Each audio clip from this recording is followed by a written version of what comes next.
Morning, everybody. My name is Darlene, and I have Parkinson's. You'll notice I'm very still today. I'm having a lot of downtime, but I just wanted to make sure that I got my video done anyway, so whether I have downtime or not. So I'm just going to sit very still, try to keep my thoughts straight, and go from there. Um, Today I thought I would talk about, am I ready for change? Whether I want to be ready or whether I don't want to be ready, change is going to happen. I know that I'm having a little more difficulty than I had been having in the past. Um, so we do know that change is coming, and rather than making it harder on me, if I wait too long to make the changes, it will become harder and harder. So we're sort of loosely thinking that in the spring we might make some changes. It may not be this spring. We may find that I can get by better once we up my patch medication, but we'll see. So we've been talking, and the plan loosely is that we're going to try and find a place to share with my daughter. The place she's in right now is she's got a lot of animals, and it's not big enough to really house two extra people with all the animals and stuff she has. And I'm not sure that she's really ready to um, know that we're in her home directly with her. So if we can find a house that has sort of a basement setup that is conducive to, I don't need a full kitchen. I just would need the ability to have a sink and whatnot, and then maybe some plug-in electric appliances, and a smaller space for me to be able to handle to clean.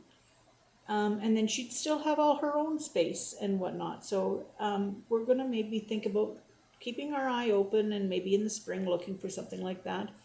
And I fluctuate. There's some days I think that's a really good idea because I have troubles. Um, and then there's other days where I go, I'm not ready to relinquish having my own place and having my own independence. And so I can see the benefit to both of them. So I said to Claudine, I don't want to make any firm plans right now. I want to just sort of wait and see what the spring brings, enjoy the time that I have here now, and see what happens. So that's when I say, am I ready for change?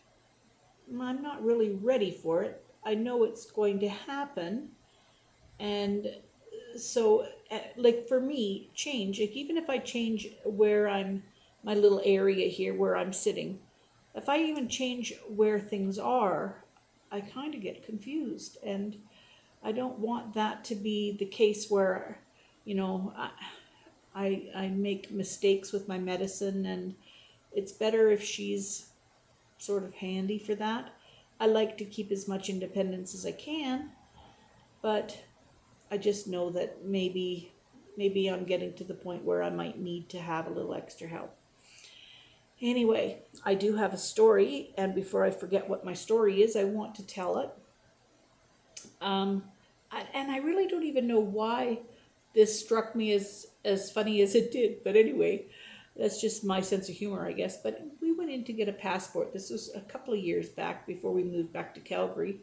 So I'd say probably 5 or 6 years ago.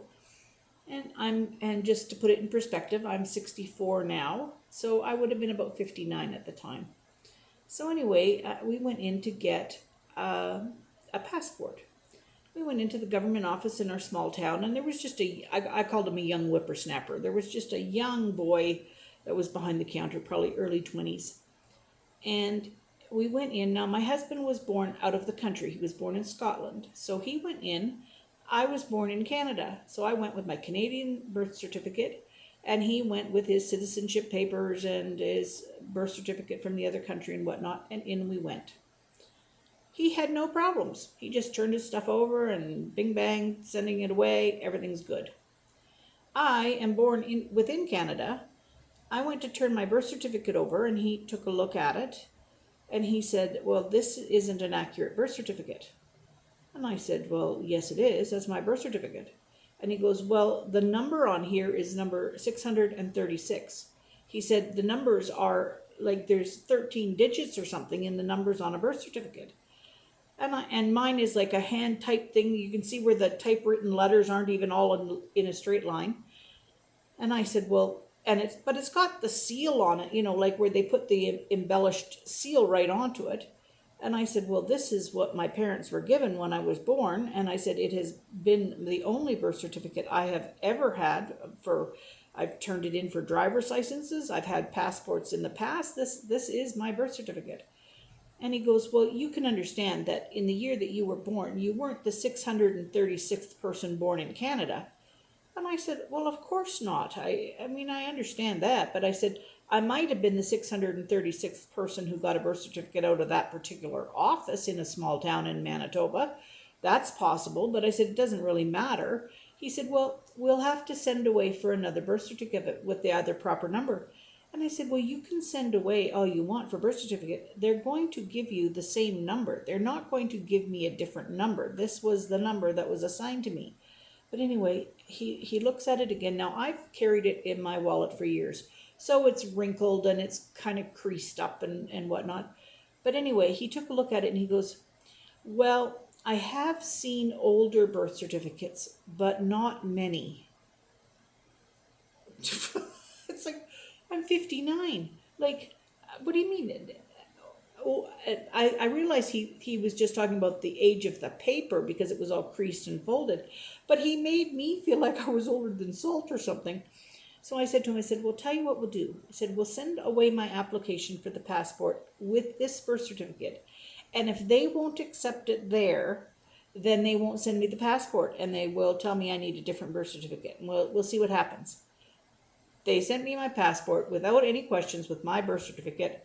I went back in and I said to the man, I said, I just wanted to let you know that my birth certificate was valid and I got my passport and all as well. But I've never forgotten him saying, I have seen older birth certificates, but not many. It's like, oh my goodness, I must look terrible. Anyway, that's my story for today. It's a shorter video, I know, but I'm sitting very still, so I can't talk for too long or my thoughts get jumbled. We shall talk to you all tomorrow. Have a good day. Bye.